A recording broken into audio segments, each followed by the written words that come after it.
Sorry. አረባካችሁ ሶሪ አትበሉ።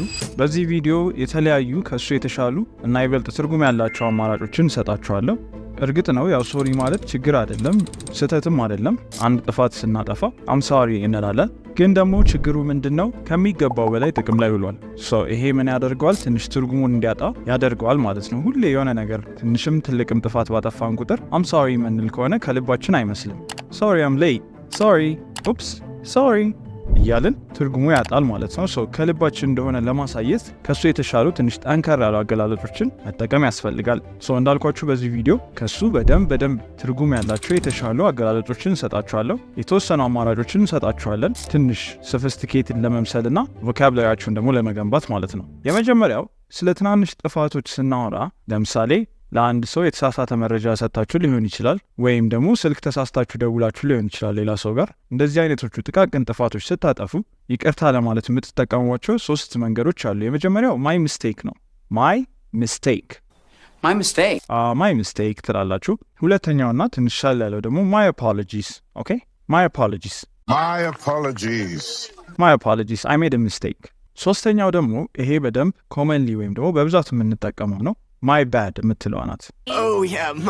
እችኛዋ ትንሽ ነገሮችን ቀዝቀዝ ለማድረግ ማለት ነው። ለምሳሌ መንገድ ላይ የሄዳችሁ አንድ ሰው ጋር ብትጋጩ ትንሽ ማይ ባድ ትላላችሁ ማለት ነው። ልዩነቱ ከቅድሞቹ ጋር እችኛዋ ትንሽ የቢሮ እንግሊዘኛ አይደለችም። የምንጠቀሙ ጀስት የቀን ተቀን ህይወታችን ላይ ነው ማለት ነው። ስለዚህ የሰራችሁት ጥፋት ትልቅ ከሆነ ማይ ባድ ብላችሁ አትጠቀሙ።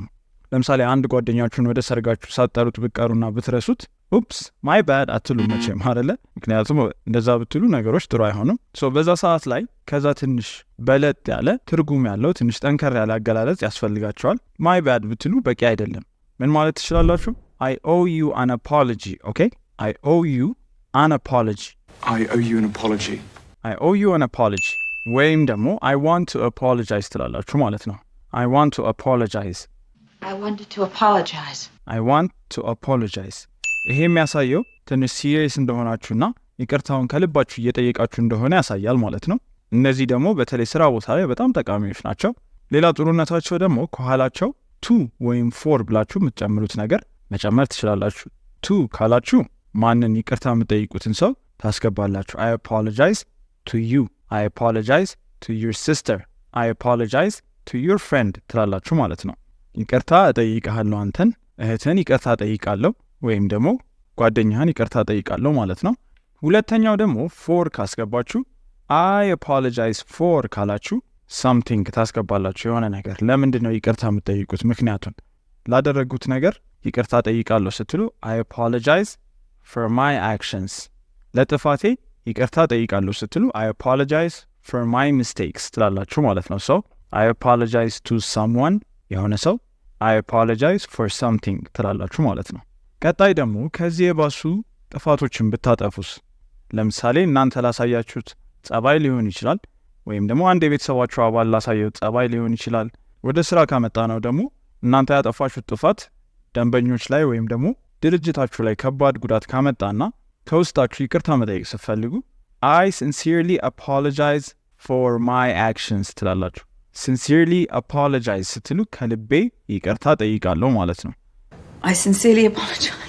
I sincerely apologize for my actions። ለድርጊቶቼ ከልቤ ይቅርታ መጠየቅ ፈልጋለሁ እያላችሁ ነው። ሁለተኛው I take full responsibility for ብላችሁ ታስገባላችሁ። ምን እያላችሁ ነው? ሙሉ ኃላፊነት እወስዳለሁ ላጠፋሁት ነገር እያላችሁ ነው። ላደረግኩት ነገር ሙሉ ኃላፊነቱን እወስዳለሁ ስትሉ I take full responsibility for my actions። እና እንደገና ደግሞ ላሳየሁት መጥፎ ጸባይ ሙሉ ኃላፊነቱን ወስዳለሁ ስትሉ I take full responsibility for my behavior ትላላችሁ ማለት ነው። take full responsibility for my behavior ማለት ትችላላችሁ። አንድ ደረጃ ደግሞ ከፍ እናድርገው ካላችሁ በጣም አፍሬያለሁ ማለት ከፈለጋችሁ I'm embarrassed about what has happened። ስለተፈጠረው ነገር በጣም አፍሬያለሁ ማለት ነው። I am embarrassed።